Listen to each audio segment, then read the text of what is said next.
let's speak about Workhorse, baby. What is happening, investors? It is your boy Jack. I am not a financial advisor. I got the clothing line to prove that fact.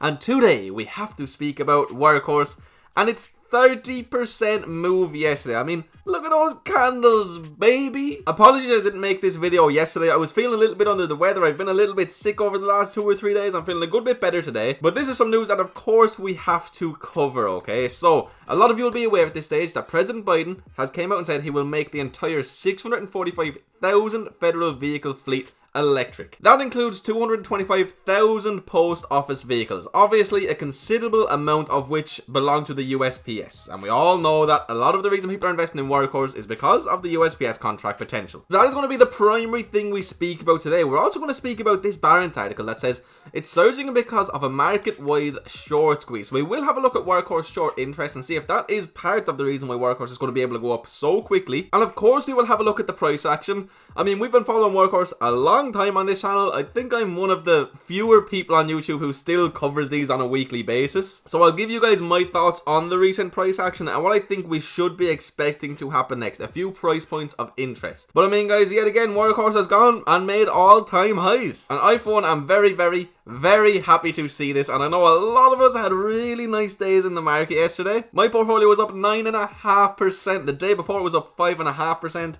It's been insanity, but where there is insanity in the upwards direction, usually there's going to be a pullback of sorts in the opposite direction, so keep that in mind. But anyway, my friends, that's what we're going to be speaking about today. I also want to let you guys know that as this video goes live, I am currently interviewing Steve Schrader. If you're not aware of who that is, it's the CFO of Workhorse. I've had him on the channel a few times, so I'm going to be getting his thoughts on what Biden has had to say. I'm going to try to get some updates in regards to production and how they're handling the backlog, you know, how the new staff have been coming along, etc, etc. So expect that video soon. Right before we do get into the video, my friends, could I please ask you to hit that juicy like button, drop me a comment down below, let me know if you're still holding Workhorse, let me know if you've been buying any more. If you are indeed new around here, my friend, please hit that juicy red subscribe button and join the family of investors. We're trying to get to 100,000. Also, if you are interested in joining my private Discord group, that is the first link in the description. In there, you get access to all of my buy and sell alerts. You get access to a Workhorse chat.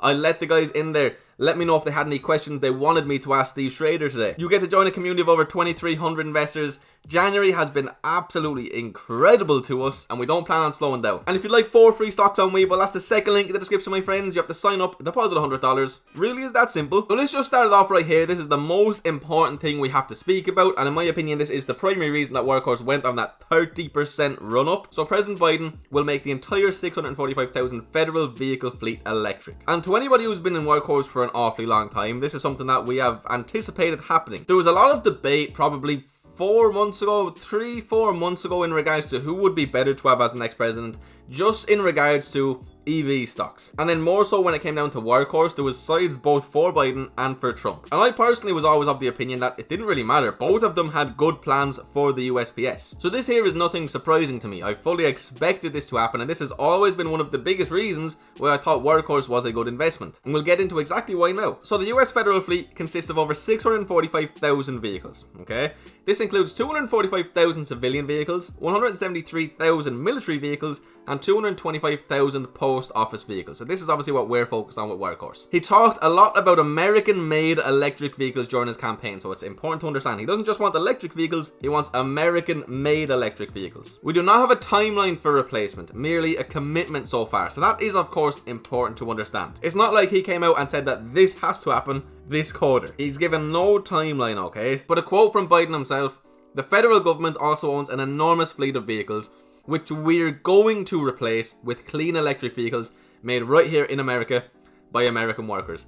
That screams Workhorse. So some vehicles may avoid replacement in the short term. It would be a significant cost, etc, etc. But the US post office vehicles in particular are ripe for replacement, with the Grumman LLV used by the post office since the late 80s is showing its age. I mean, literally we've seen them bursting into flames. So we already know this is the USPS contract that we're referring to now. So Biden's Transportation Secretary has also indicated a desire to advance electric vehicles, stating that he wants to put millions of electric cars on US roads.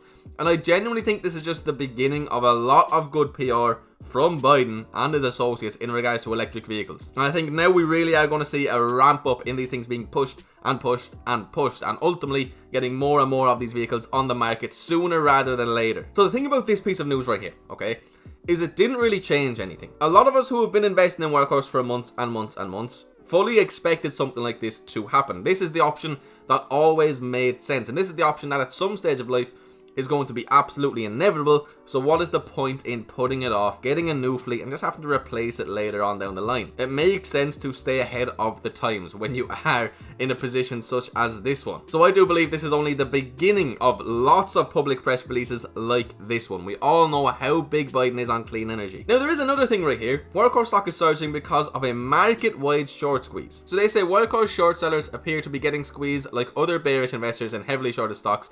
We've seen it lately. We've seen it with GameStop, of course. We've even seen it with Beyond Meat, and Virgin Galactic's been on an absolute tear for us as well. There's usually a catalyst that lights the fuse of a short squeeze. This here was the catalyst. Biden was the catalyst, saying that they want to turn these fleets American. Sorry, American made and all electric. So when you get a piece of news like that comes out, people read between the lines and people really do start to speculate.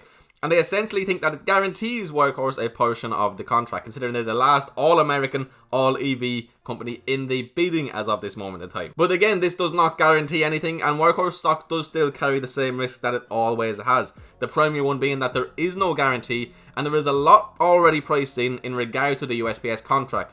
So nothing has changed. Still, the fact stands, we need the USPS contract in the short term for Workhorse to keep going up. But long term, I still think they are an absolutely fantastic company. Spoke about this so much more in the past.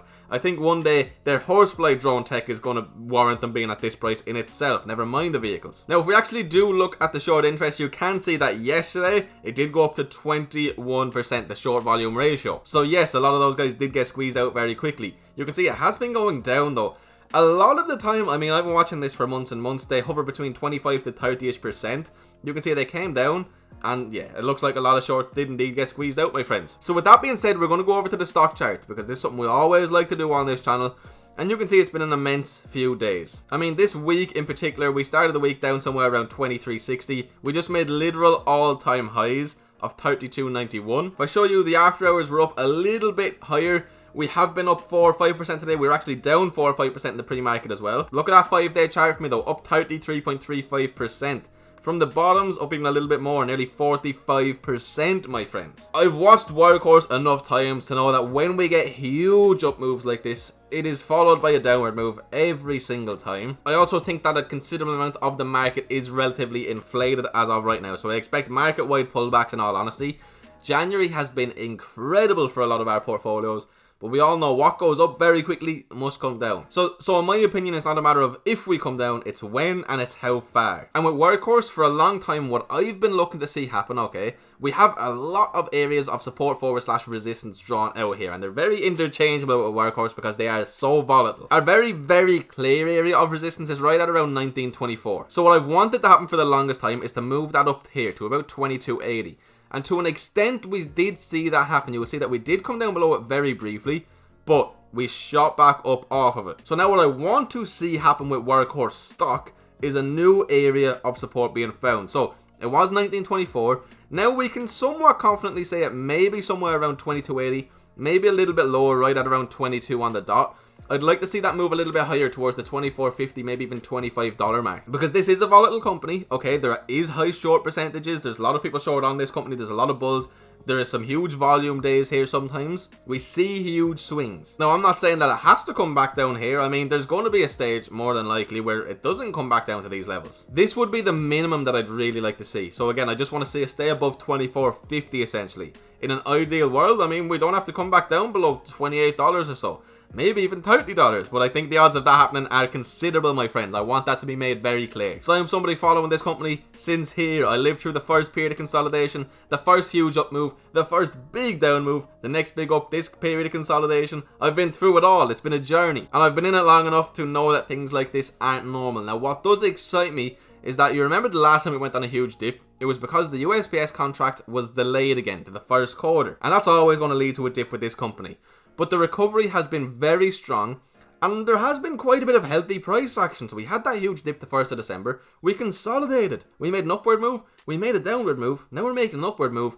If we can keep this going here, these higher highs and these higher lows, I'm going to be very happy. In general though, guys, yeah, it's fantastic. Obviously, I love seeing my portfolio go up in the short term.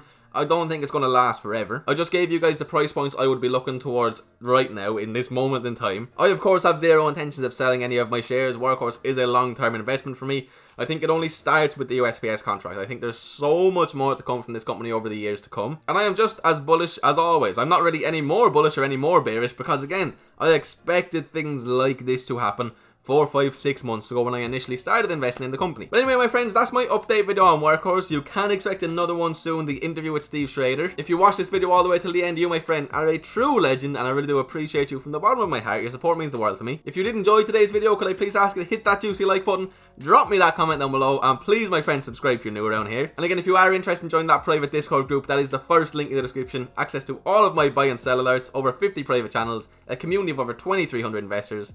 It's juicy. And if you want those free stocks on Webull, that's the second link, my friends. Anyway, guys, I hope you all have a beautiful, blessed day. I'll see you for another video very soon. Peace.